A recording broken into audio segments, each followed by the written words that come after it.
Yeah. So it was about a group of people, particularly a father and a son, who are caught in this bubble, and the son is trying to get his father out of it.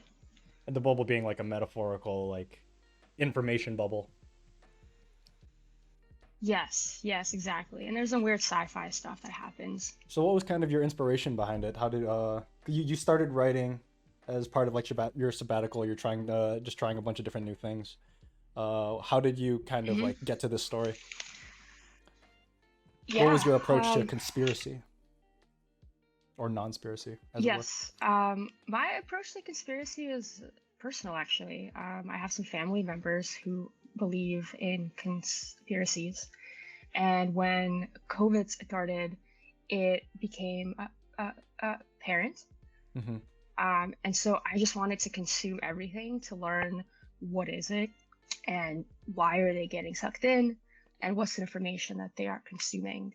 Hmm. So really, the short story was an outlet for me to process all of these emotions that I was feeling. Were there any particular conspiracies that like seemed to that were like the most prescient, I guess?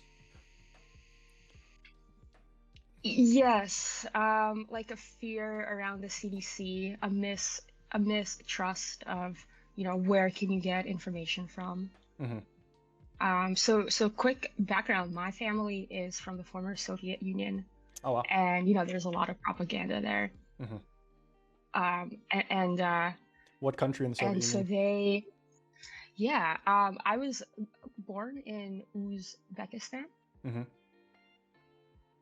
Um, but originally my family is from the Ukraine, which I know that's where you are now. Yeah. You're, um, yeah, yeah, cool. I've been to some parts of the Soviet Union or Russia, but I have not been to Ukraine.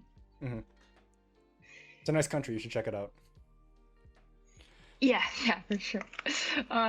Yeah, so going back to the short story, so my family being from the Soviet Union, I think there's a tie-in to that where Yeah, they natural are distrust of like um what the leaders are telling you. yes, yes, yes. And they live in the South as well, right? So they just have different sets of information than what I get on the West Coast. Hmm.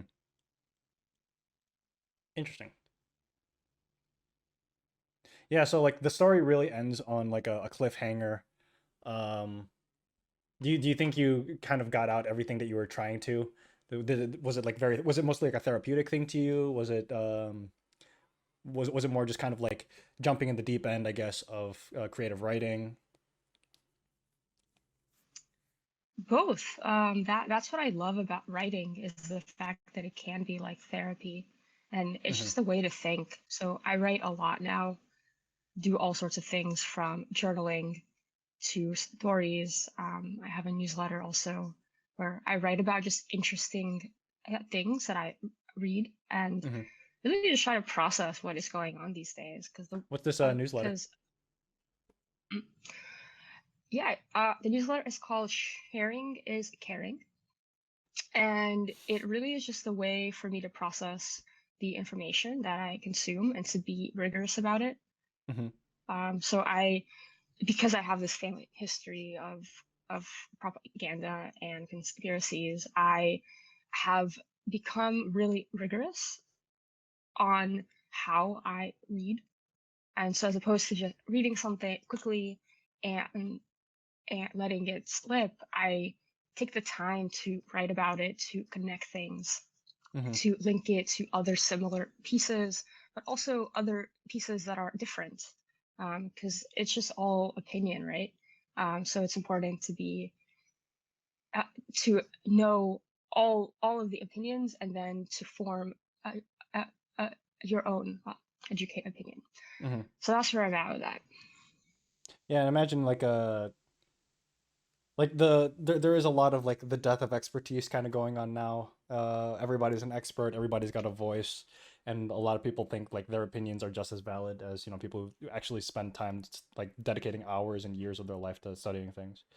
Um, but yeah, Yeah, exactly.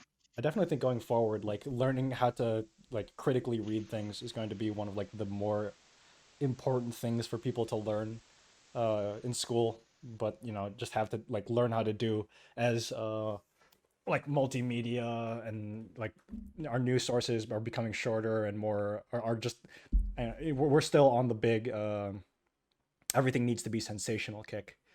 And with the president no longer being like the spearhead of every little thing happening, uh, it's gonna take a lot more to kind of get people to not like rest on their laurels of we got out the insane person, now we can start believing the government again, which is also not a good thing.